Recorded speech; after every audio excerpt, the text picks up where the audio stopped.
Good morning, Knicks Nation. Today is Thursday. It is the 27th day of January 2022.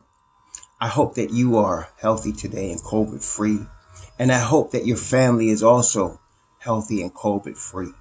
And I hope that the needs of you and your family in terms of food and shelter, clothing, as well as health are being met.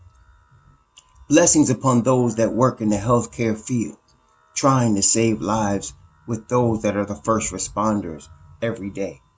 Blessings upon those that pick up garbage for us to keep streets and sidewalks clean that we sometimes take for granted. Blessings also upon those that make deliveries, oftentimes just for tips.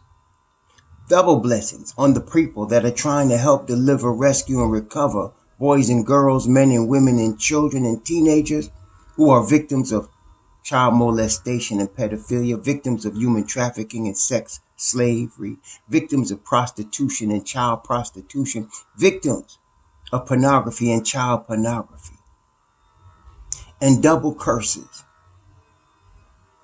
upon the perverts and profiteers that traffic in human misery. Finally, blessing upon the homeless, 600,000 men, women, and children, and millions around the world, aside from those here on the street in January, in similar or worse conditions. Blessings upon them, for theirs is the kingdom, and on those of us trying, even in small ways, to help. So there was a basketball game last night, if you want to call it that. The New York Knicks lost 110-96 to the Miami Heat, and it wasn't even that close. Now, brethren of Knicks Nation, there is so many issues with our team right now that I don't have time to go into all of them in this video. This video might be excused if it's a little longer than normal. Even in this video, I won't be able to go into everything that's wrong with our team. So I'm going to try to highlight some very important things that I feel important. And let me start with this. I feel very strongly, and I believe very strongly in the Knicks front office. I believe in Leon Rose. I believe in Walt Perrin. I believe to a degree in Scott Perry, as long as he's with Walt and Leon and he's not making decisions on his own. I believe Mr. James Dolan is going to let those gentlemen do their work and not interfere with them, which is a departure from past regimes. Are they perfect? No. But have they shown competency? More than competency. I mean, we've seen Leon Rose turn trade that he received into 2-3 second-round picks in a weekend. We've seen him get players he wanted in the draft by trading his position, getting additional first-round picks, and getting the guy he wanted all along. Okay? So we have seen him work magic more than some people try to say, well, this is what any NBA. No, it's not.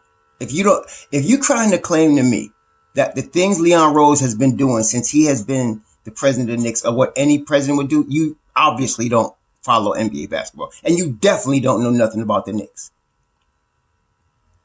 Because this cat's on another level. Okay? He's on another level. And one of the reasons, aside from obviously he's intelligent, aside from that he plays chess, is because he's a former agent. And so sometimes what y'all need to understand, which I can tell you, but you're still not going to get it, some of you, is sometimes he makes moves based on future moves. Like, in other words, he might take a player as a favor to another agent so that later on that agent will return a favor to him when he needs it. Okay? The game works like that. Okay? So that's... But some of y'all don't catch that. Some of y'all still whining about last draft when he picked Grimes, Deuce, and Roku, when he did it and added a first round pick that we just used to get Cam Reddish. Y'all still don't catch that. Y'all still complaining that he didn't take Kai Jones. Anyway, I want to start from that premise. I believe in the man. And that's why I'm able to stay calm. I get, as y'all know, if y'all watch me on Twitter, y'all know I get just as crazy as some of y'all on Twitter during the course of a game. That's why I don't like to put a video out right after the game. A lot of cats want to put videos out right after the game. I don't want to do that because I want to rest the night. I want to contemplate and meditate on everything so that I come at it with a more balanced view. Not on an emotional view after a game like that where I'm pissed off. You understand? So you know, and that's in life, right? You don't want to make decisions when you're completely ticked off at the moment. You want to make a decision about anything in life once you'll be able to think about it calmly and come back and approach it rationally. And I'm very much like that with this channel with the Knicks. That's why I like to do it in the morning after. Because I don't want to overreact and say something stupid. Okay? All right. All that being said, our front office picked Tom Thibodeau as the head coach. And they understand who Tom Thibodeau is. Okay? They understand positively and negatively. They went through a process before they chose him. Now, of course, many of us was looking at other candidates that we all had our favorite. But the decision was up to Leon and then ultimately Mr. James Dolan, who's going to sign the checks. And they chose Tom Thibodeau. And again, they understand his negatives and his positives. And the thing about him that I see very clearly is that you can predict what he's going to do. You know what he's going to do. Okay? You know what he's going to do. So it's good to work with a coach like that because you can put the ingredients that you, as you're the GM, you're the front office, you can put the ingredients you want there and you kind of know what he's going to do with them. And you can manipulate the ingredients so that you're manipulating him to do what you want him to do eventually. And I'm very confident they're going to do that. Okay. And Tom Thibodeau has a lot, there's a lot of negatives we could put up, right? We could all point out our favorite negatives about Tom Thibodeau. But to me, this is the worst thing to me. This is the thing about him that's hurting us, to me. Okay? And see, I always say what I think versus what I think the Knicks is going to do. This is what I think. This is what Raw Hebrew thinks. Whatever your philosophy is as a coach, whatever it is, whatever your core principles are as a coach. For example, Mike D'Antoni, he's an offensive coach, right? That's his core principle. That's who he is. He needs point guards to run his system. He spreads the floor, and he's a 3-point shooting 7 seconds or less coach. That's his principle. That's who he is. Tom Thibodeau's a defensive coach, defensive genius, not a basketball genius. Don't get it twisted, but a defensive genius for sure. So as part of these principles, okay, you work with your management team to get players that work in your principles. And one of the cardinal sins in coaching, in my opinion, is to violate your own principles.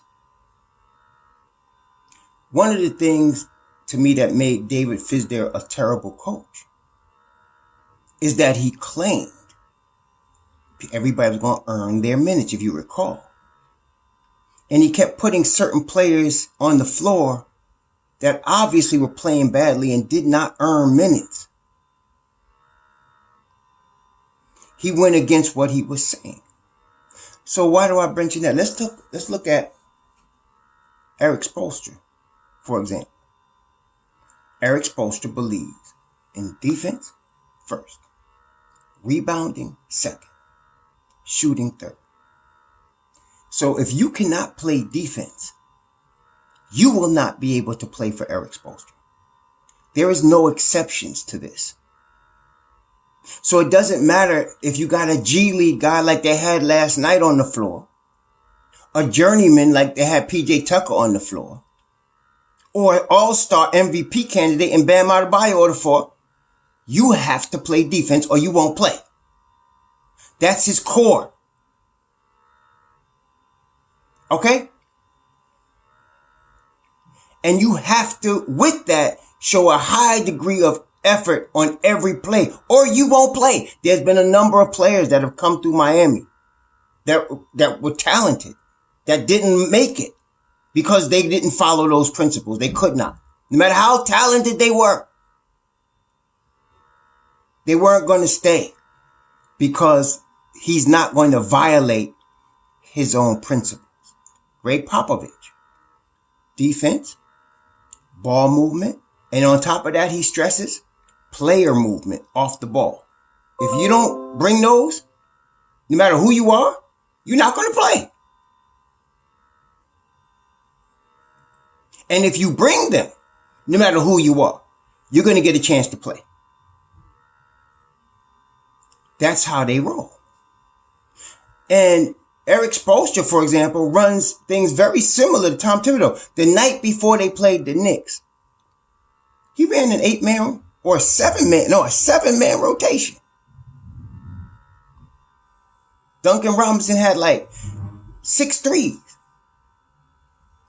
But you see, he sticks to his core principles.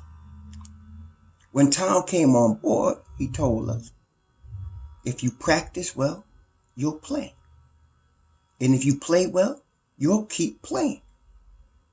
And then we assume the opposite was true. If you don't show the effort, if you don't bring it on the defensive end, you won't play. Last year, even with Elfrid Payton, who was a liability on offense, he stuck to that principle.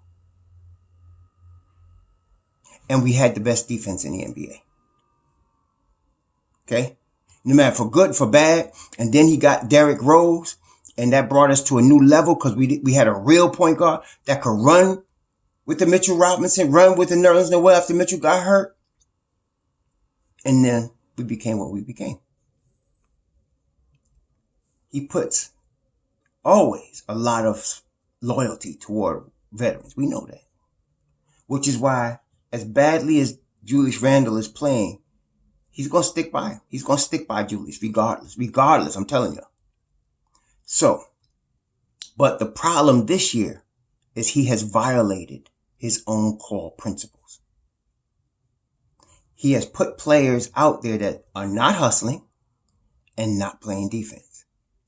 And because of his loyalty to Julius Randle, he is not holding him as accountable as, say, Deuce McBride or Obi Toppin. He's not holding Julius as accountable as he's holding these guys. That violates his principle. And so when you violate your own principle, you're going to have problems.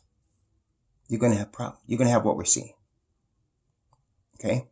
If everybody was equally held accountable according to his own principles, we'd have the 5 out there that would be following those principles. In his case, it's defense, rebounding, and ball movement. Those are his principles. And when he trots out Kemba with Julius, after the first part of the year where we saw, that was not only by the eye test, but statistically, it's a disaster. He's violating his own principles. Okay? And this, to me, is the biggest reason that people are talking about firing him. To me. Now, he has, because, I respect him as a long-term NBA coach with a track record of winning. And as a defensive first coach, which as a New York Knicks fan, I want. He can change. He can go back to his core principles. He can do that. He could do it this year. He could do it next game. That's between him and his conscience, but it's also between him, Leon, and Dolan. Because, as I said, when Leon hired him, they have an understanding. They know who he is. They know for good and for bad. But he's breaking his own core principles. Okay? That's the biggest problem. which is why and again, his stubbornness in breaking those principles, this is where he gets in trouble. He could be stubborn. Like, for example, let's say he sat Julius Randle and he started the 5 best defenders and they were scoring 80 points a game and they were struggling, winning 1 and 2 point games and losing 1 and 2 point. People would be complaining, but he'd be sticking to his principles and people would understand this is who he is. But when you see things aren't working and it's violating your own principles, that's where we have a problem. To me, that's the biggest problem that we have. Okay? It's the biggest problem we have. So now, let's go to the second level problems. Yesterday's video, I said something, and y'all caught it. And y'all said, man, isn't that a shame? What did I say that y'all said, isn't that a shame? What I said was, I said maybe,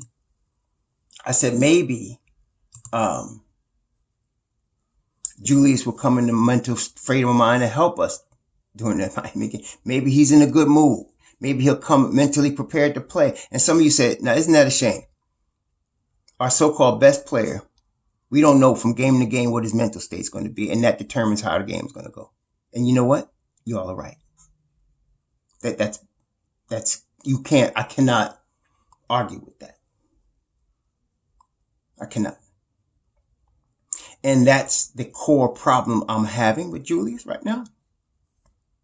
I didn't expect this coming into the year. I did not expect that. He has shown after he signed, and now it's not like he's the first player in NBA history to get a big contract and stop playing good. It's happened a lot. A lot of players have done that. A lot of players have done that. I mean, when you think about it, right? You know, you all of a sudden sign $100 million contract. You know, your life's going to change. But in Julius's case, $63 million ain't nothing to sneeze at either. That's multi-generational wealth right there. So it's not like he ain't had the money already, but something has changed. He's not putting forth the same effort. His attitudes, to be blunt, it sucks. His attitude sucks. And last night, I'm listening to Obi Toppin telling the media that Julius is telling him what to do in certain situations. And I'm saying to myself, that's like a heroin addict talking to you and convincing you to be like them. A crackhead. I'm like, what?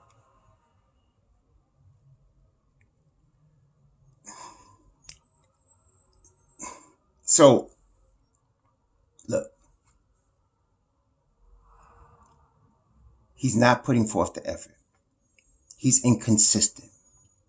The game, see, y'all talk about Tibbs' offense, but it's not that. It's not. It's his, again, Tibbs going away from his core principles. All of us now know in Knicks Nation, Tibbs knows, team knows, all Madison Square Garden knows. Media knows. What do they know? That Julius should not take more than 2 dribbles. When he gets the ball, he needs to make a quick... Julius said it himself. I need to make quick decisions. Don't dribble in traffic. When they W, get rid of the basketball quick. Don't even dribble, just get rid of it. Okay? Now, in all fairness, I'm going to give some of the blame to some of his teammates who stand around watching and don't give angles for him to passing the ball. You can't be Evan Fournier standing in the other side on the corner when Julius is getting double teamed and expect him to get you the ball without throwing it away. Especially if Junior Randle, who you know can throw the ball away. You got to give him better angles, but that's a slight problem. The biggest problem is Randle himself. And from game to game, we don't know if he's going to do the right thing like that or not. The second thing we don't know is he going to play hustle? Is he going to hustle? Last night he did not. He going to put forth the effort? Last night he did. Okay? We know his basketball IQ is not the highest. But he can still hustle. And again, he's not being held accountable. Okay? Kemba Walker. Beginning of the year, I told y'all he needs to be out of the rotation. Some of y'all arguing with me. No, you shouldn't be blaming Kemba, blah, blah, blah. And they sat him. Okay. Then they put a guy that wasn't a point guard in Alec Burks in the starting lineup. Then 3 weeks later, to bring Kemba back, he starts going 40 and everybody's tripping. And I told you it's because he had 3 weeks to rest the knee. It's going to go back again. And it has. But aside all that, Kemba's game is built on the ball being in his hands and him looking to shoot first. The problem is he doesn't have the lift left to finish like he used to. He could be in a small guard. He used to be able to finish pretty good, in the lane when he was with Charlotte. And then, of course, he would get by them, his defenders so quickly, they had to back up off him, and then he could kill you with the three. He don't have that no more. It's spurt. And he can't do it. Last night he would get by a guy and know he couldn't finish and then throw the ball away. And with him dribbling like that, and then Julius dribbling like that, what you saw was them trying to pass the ball with 5 seconds left on the shot clock for RJ or Evan Fournier to throw something up. Okay? So the ball movement go. And you know what? I'm not saying anything that we haven't seen. Now the Knicks is paid 49 games. We've seen this all year. It's not like this is new. Which brings me to another point. We talked about, remember I did a video a few months ago, the definition of insanity. Doing the same thing last night on national TV. Apparently, from what certain people said, Jeff Van Gundy and Tibbs are like best friends. And Van Gundy was letting them have it. And he said, this is insanity. You keep trotting out the same starting five and you're expecting something different. And Van Gundy said, you need to get rid of the starting five. Tear it up. Yep. He said, I'd rather see the second unit. Yep. Welcome to our world, Jeff. So I'm hoping Jeff, and if they that close, hopefully Jeff Van Gundy's having conversations with Tom Thibodeau to wake this brother up. This ain't working. So, okay, so now we understand Kemba and Julius don't work. It don't work.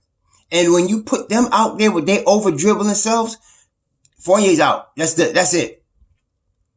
And I'm not blaming Fournier, but I'm saying he needs a team. He needs to touch the ball. He needs that ball moving. And then his game starts to play. He gets in a flow. But you start putting Kemba, and that's the whole thing. You put Kemba out there with Julius, and if Julius is not in the right frame of mind and Kemba's knee is not 100%, done. Game over. Game over. But wait a minute. So the first quarter, they're down 30-16. They start off, I think it was 11-2. And homie trots him out there again. And then, okay, so the third quarter, right? We down 16, we down 18, and I'm thinking to myself, and wait, Van Gundy says he needs to take the whole starting unit out. Van Gundy said it on national TV. He needs to take the whole starting unit out. Homie waits until they're 30 points down. 30 points down. And he puts in Obi. They start chipping, but then he waits till there's 10 minutes left in the game. And he puts in Cam. They end up closing that gap to 14. It was 30 points we were down. So they outscored the opponents down the stretch. But there wasn't enough time. The bench last night, the Knicks bench, they scored 26, 48, 51 points. Right, am I looking at that right?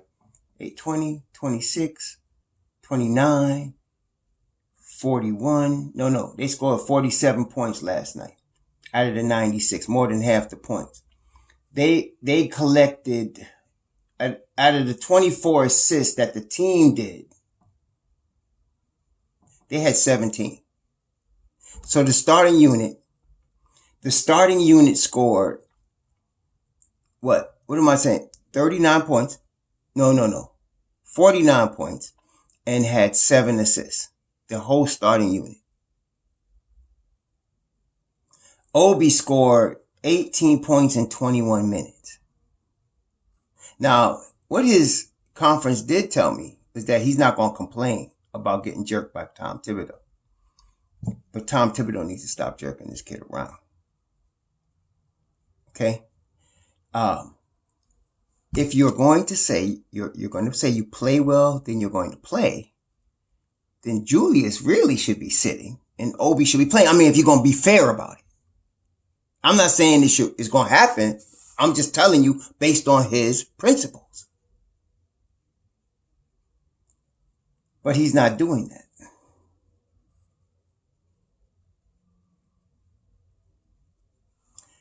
So those are to me, the worst things. So now, I said there needs to be a conversation. Hopefully, like I said, Jeff Van Gundy's a guy who actually mentored Tibbs because Tibbs was an assistant under him. So Jeff can talk to him. Leon could talk to him. And if necessary, Dolan could talk to him. I said, listen, that ain't working, man. I need you to do something else. Secondly, which I think I'm strongly feeling this is going to happen. There's going to be trades to take some of these guys that are in the rotation, send them out. And we're not, again, we're not trying to bring in new players. Y'all keep trying to bring in new players. We got the players. We just got to get them time. They need minutes. We got them.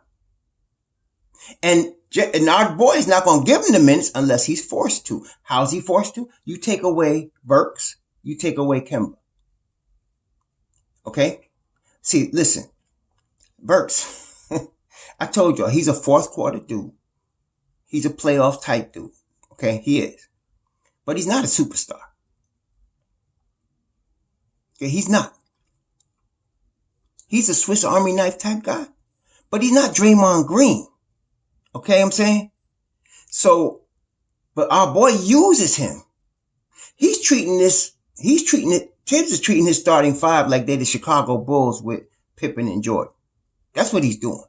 And, obviously that's not the case. And he uses Burks like he's Draymond Green. And I don't think that's fair to Burks. Burks is not that level guy. He's a second unit dude that you use to help close a game. That's what you do. But you don't start him at point guard.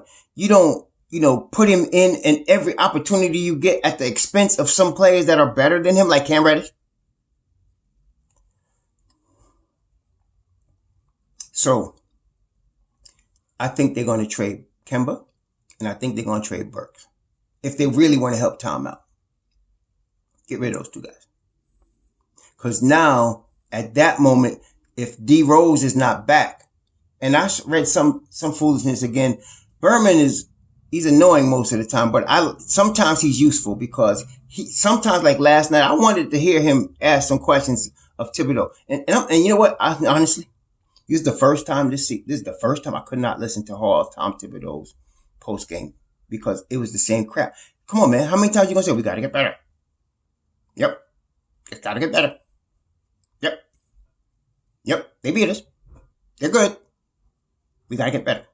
On to the next game. Nah, bruh. It's 49 games now. We 23 and 26, bruh. No. We need to know what changes are you going to make things better. Forget we got to get better. Oh, Julius has proven to be a good player, so he's going to be good. I wish you'd have said that about Obi. I wish you'd give Deuce that kind of latitude, autonomy.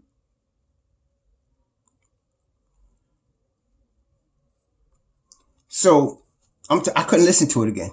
It's like, you ever hear somebody give you the same sob story? Like the same one? You're like, look, when you see it, nah, man, nah. I don't want to hear it again. Not trying to hear that. So, I feel like Leon's going to trade those two dudes because Burks is a valuable piece on a playoff roster. A guy that knows what he's doing with a playoff roster and play on the second unit. He's a valuable piece and at a reasonable price at like $9 million. So we could trade him and we can get an expiring deal for him. So that Tom not tempted to play some other veteran like he plays him, some other journeyman. And he'll, okay. And then you take Kemba. I don't care if you buy Kemba out. I don't care what you got to do. That 18 million ain't nothing. It really ain't. They could buy that out. The Knicks, if they don't have anything, they got money. Okay. So you could buy him out, give him the whole 18 or send him somewhere. But you don't have, no, enough of this. Okay. Enough of this. And so now you will have, before D Rose get back, you will have Deuce, IQ in your backcourt. Okay. And then you bring back D Rose and IQ, Deuce, you have D Rose, you use them at your point guard spot. Then you have now more space for the wing. You could use Cam now with the rotation of RJ and Fournier. You could use Cam. Now, regarding Julius, I'm just about the end of my rope. I respect him as a man, as a father, with kids and all that. I do respect Julius Randle. But as a basketball player, I'm at the end of my rope with him. I am. But being real, they're not going to trade him. What they're going to try to do is make changes around him. Like I said, the changes I just said, they're going to make changes like that. And then see if he responds well to those changes. That's what they're going to do. Okay. And if he does, great. If he doesn't, he'll be traded before the next year trade deadline. He'll be traded. Okay. He'll be traded. I'd be surprised if they trade him this year. I'd be surprised if they do that. But next year is a different story. Okay. So Obi's going to be 24 next month. In March. I forgot when in March, but he's going to be 24 in March. We ain't got time for the BS now. The kid's doing what he do. Y'all see him splashing the threes. He's working hard on his game. And I told y'all, he's a rhythm type of player. He needs to get a sweat. He needs to be out there for 30 minutes, 35 minutes. Then you'll see him regularly hit 3-pointers. You'll see him do that. You'll see him rebound better. You'll see him be a monster on the close. You'll see him do all that if you give him regular minutes over a 20, 30 game period. I mean, starters minutes. So we can't play around. Then there's Zion in the background. And I'm not saying, I don't want to make anything, but I'm just saying, you can't have Obi, Zion, and Julius. No. Somebody got to go. And I'd say it'd be Julius if Zion was to come. Okay? So you make moves to give Cam Reddish some minutes. That's going to bring us to another level. And then you give Deuce some minutes and you bring back D Rose. Now we going to have something. Okay? Now if we start making a run with that crew, you know, maybe Zion's like, and you remember y'all do remember what RJ said. Let's keep that in house. They asked me, have you had to talk with Zion? Let's keep that in house. You know they talking. Come on. You know they talking. So, Mitch Robb, 29 minutes, 7 points, 10 boards, 5 on the offensive end. And that's with his ankle still hurting. Again, guarding two guys most of the night.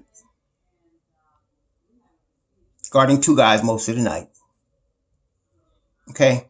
And you know what? At this stage, I think even the Mitch haters should understand you can include him in the offense. When they throwing him lobs, when they penetrating and dishing it to him, and then when they putting pressure on the rim like RJ does, and he's coming from the weak side and getting offensive rebounds, he will produce. You'll see 14, 16 rebounds. You'll see 16, 17 points.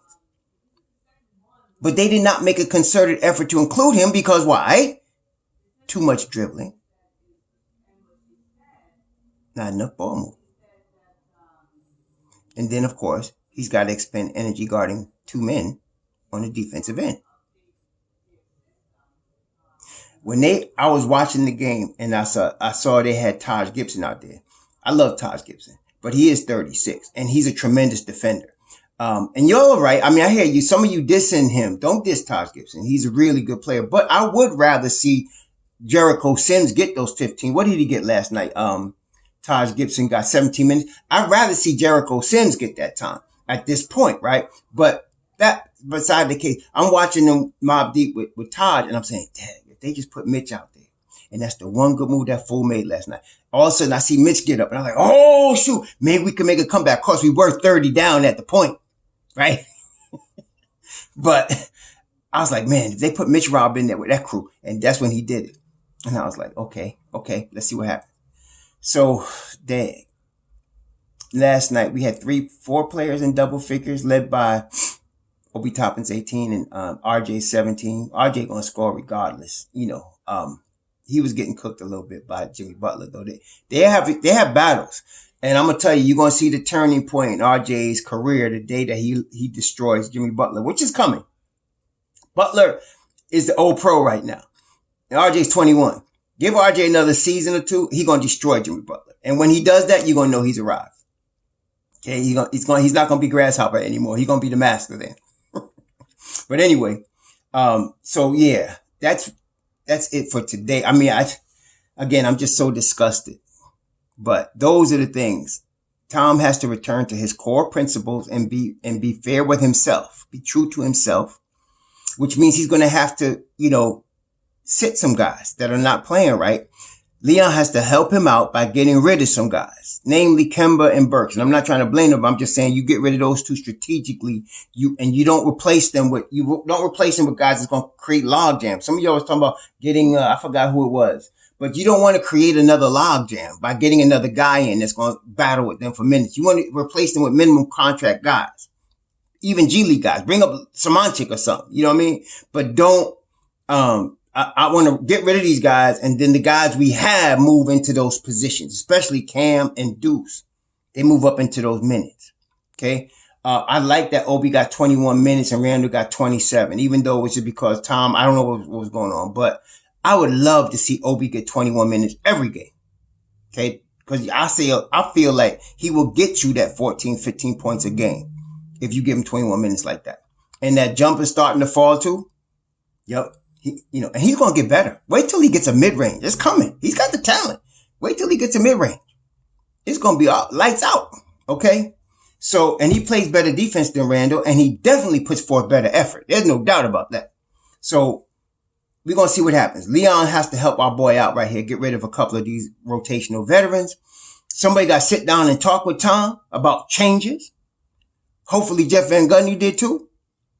Tom's got to be true to his principles: defense, rebounding, ball movement. If he strays from that, and if he puts players in that don't perform at those things, we're going to have a problem. Okay? We're going to have a problem then. Those are the things I wanted to go over today. Julius Randle was just mentally out of it, over dribbling, taking, not getting rid of the basketball fast enough.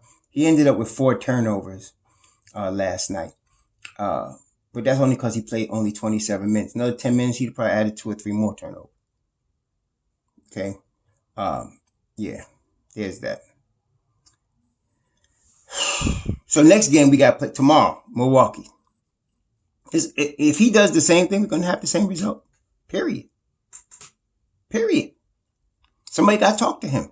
Okay. And I'm hoping somebody does in the next 48 hours. We need changes to be made. Period. End of story. Okay. So hopefully that happens. I'm glad I'm not going to see the game Friday. First of all, I don't have any statistics to back this up, but I don't think Friday night Knicks works too well for us. I just don't, especially at the Garden. So it's going to be in Milwaukee, which is good, but I don't think it works too well for us record wise. I always find we lose more than we win on Friday night Knicks. I look the next day and they lost. Unless they're away, then they win. I don't know. But I don't know. We got the talent to beat guys. We could have played better against Milwaukee. We could have beat Cleveland. We got the talent to do that. Our coach is messing us up right now. And our president has to help him. I know he's not going to fire him. Not right now. But he has to help him. Okay? Please be safe out there. Have a good Thursday. Shalom.